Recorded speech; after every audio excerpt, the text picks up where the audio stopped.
عدالت کے بعد چوتھی حکومت کا خاتمہ۔ جب پوپیت نے یورپ پر قبضہ کیا، اس نے دنیا پر قبضہ کرنے کے لیے ان طاقتوں کو استعمال کیا۔ کیتھولک مشنریوں کے ساتھ کیتھولک محققین نے بھی سفر کیا، اور کیتھولک کلیسیا نے اعلان کر دیا کہ یورپی لوگوں نے بت پرست ملک اور قوموں کو دریافت کیا ہے تاکہ وہ ان علاقوں کو اپنا قرار دے سکیں۔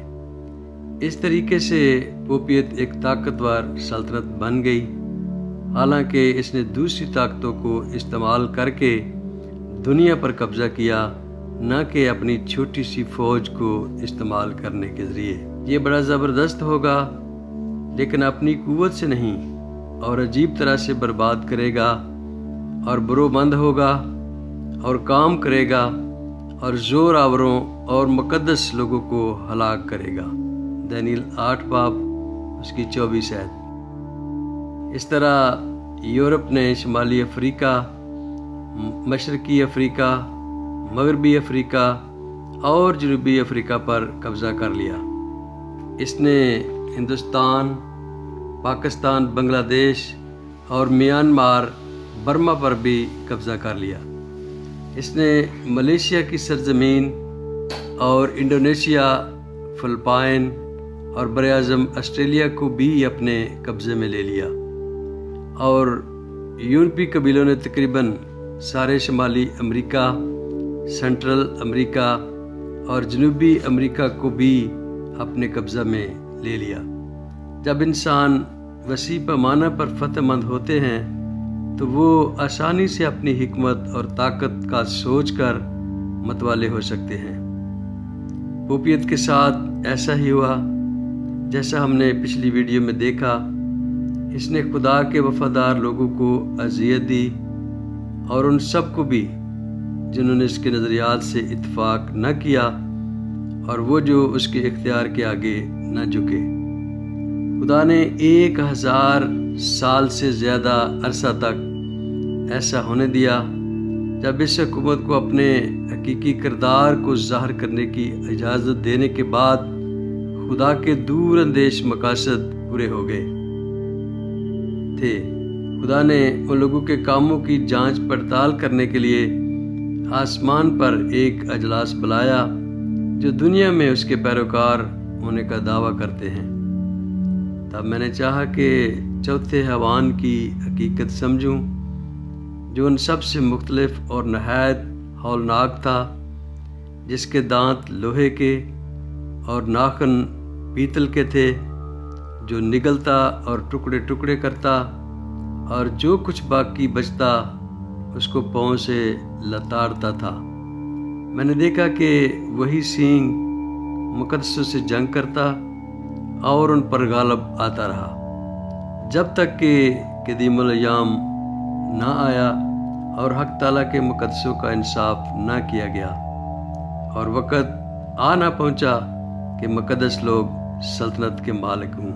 دانیل 7 باب اس کی 19 سے 22 آیت۔ میرے دیکھتے ہوئے تخت لگائے گئے، اور قدیم الایام بیٹھ گیا۔ اس کا لباس برف سا سفید تھا، اور اس کے سر کے بال خالص اون کی مانند تھے۔ اس کا تخت آگ کے شعلہ کی مانند تھا، اور اس کے پہیے جلتی آگ کی مانند تھے۔ اس کے حضور سے ایک آتشی دریا جاری تھا، ہزاروں ہزار اس کی خدمت میں حاضر تھے، اور لاکھوں لاکھ اس کے حضور کھڑے تھے۔ عدالت ہو رہی تھی اور کتابیں کھلی تھیں۔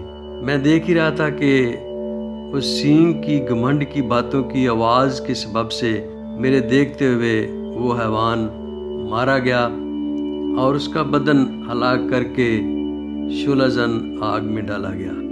دانیل 7 باب اس کی 9 سے 11 آیت۔ آسمان پر اب بھی یہ عدالت ہو رہی ہے جسے لاکھوں کروڑوں فرشتے دیکھ رہے ہیں، اور یہ بھی ختم نہیں ہوئی۔ عدالت کا یہ وقت پاکستانیوں کے لیے اور زمین پر بسنے والے باقی سب لوگوں کے لیے ہے۔ وہ جنہوں نے रोमन कैथोलिक कलीसिया की तरह खुदा की शरीयत की मुखालफत करने की जुर्रत की और इस अदालत में उसके लोगों का फैसला किया जाएगा और खुदा के ईमानदार लोग इस अदालत में रास्तबाज करार दिए जाएंगे। फिर जब अदालत ख़त्म होगी, ज़मीन पर दो बातें होंगी। दानियल ने देखा और वो पेशनगोई में बयान किया, पोपियत हलाक की जाएगी। ये अभी मुस्तकबिल में है और हम इसका मतालिया बाद में किसी वक्त करेंगे।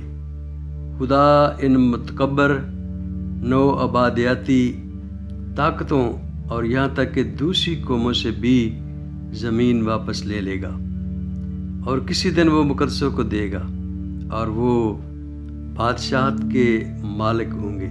ये दिलचस्प पेशनगोई आज दुनिया में रहने वाले के लिए इंतहाई अमली है। ये बयान करती है मिसाल के तौर पर कि मसीही क्यों अंबिया की तौहीन करते हैं। ऐसा क्यों है? क्योंकि वो रोमन कैथोलिक कलीसिया की क़यादत की पैरवी करते हैं जो बाइबल की तालीमात से मुनहरफ हुई और खुदा की शरीयत के इख्तियार को ख़त्म करने की कोशिश की। इस गुमराह कलीसिया ने सोचा ऐसा करना इसके पास इख्तियार है। वो हक ताला के खिलाफ बातें करेगा और हक ताला के मुकद्दसों को तंग करेगा और मुकर्रा औकात शरीयत को बदलने की कोशिश करेगा और वो एक दौर और दौरों और नीम दौर तक उसके हवाले किए जाएंगे। दानियल 7 बाब उसकी 25 आयत। ये बाब इसी तरह वजाहत करता है कि बज़ाहिर मसीही गिरजाघर जो यूरोप और एशिया में कैथोलिक हैं, शुमाली अफ्रीका में कुतबी हैं या मशरिक़ वस्ता और रूस में आर्थोडॉक्स अपनी इबादत में मुक़द्दसीन की तस्वीर का इस्तेमाल क्यों करते हैं। खुदा के 10 अहकाम का कानून तस्वीरों के सामने झुकने से मना करता है, यहाँ तक कि इबादत के लिए तस्वीर बनाने से भी मना करता है। लेकिन इस कानून पर रोमन कैथोलिक चर्च की ताकत ने हर अवाइल में अपने इर्तदाद पर हमला किया। ये ख्यालात दूसरे की तरफ ले जाते हैं। वो बताते हैं कि मगरबी मौसीकी और फिल्में इतनी पुरतशद्दद और जिनसी तौर पर वाज़े क्यों हैं। क्या वो अंबिया की तालीमात की नुमाइंदगी करते हैं? बिल्कुल नहीं। मिसाल के तौर पर यीशु ने कहा कि जो शख्स किसी औरत को शहावत से देखता है इसके दिल में पहले ही ज़िना हो चुका है। उन्होंने ये भी कहा कि अगर कोई तुम्हारी एक गाल पर थप्पड़ मारे तुम दूसरा भी उसके सामने कर दो बजाय उसकी कि तुम उससे लड़ो। दरहकीकत छोटे सिंह की ताकत जिसने पूरी दुनिया में वसी पैमाने पर असर रसूख हासिल किया था, इसने अंबिया की तालीमात से नफ़रत की वजह से एक ऐसा माहौल पैदा किया जिसकी वजह से बहुत से लोग मुल्हिद हो गए, दूसरे लोग गैर मजहबी हो गए हैं और इस वजह से कि खुदा के कानून का कोई एहतराम नहीं है। और जो लोग बाइबल को मानने का दावा करते हैं इनके दिलों में तब्दीली नहीं आई है। इनको ख़राब होने से रोकने की कोई ताकत नहीं। शैतान ने इन हक़ाइक़ को बहुत सी जगहों पर धोखा देने के लिए इस्तेमाल किया है।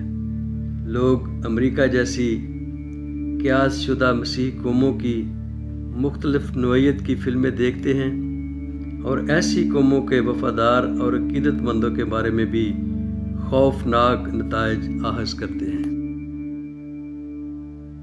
लेकिन आइए हम दानियल की हैरत अंगेज़ पेशनगोइयों की तरफ वापस आते हैं। क़यामत के दिन के बारे में जानने के लिए और भी बहुत कुछ है और हम इस मालूमात को अपनी अगली वीडियो में देखेंगे। हम इस अज़ीम नबी की पेशनगोई के बारे में मज़ीद मालूमात हासिल करेंगे।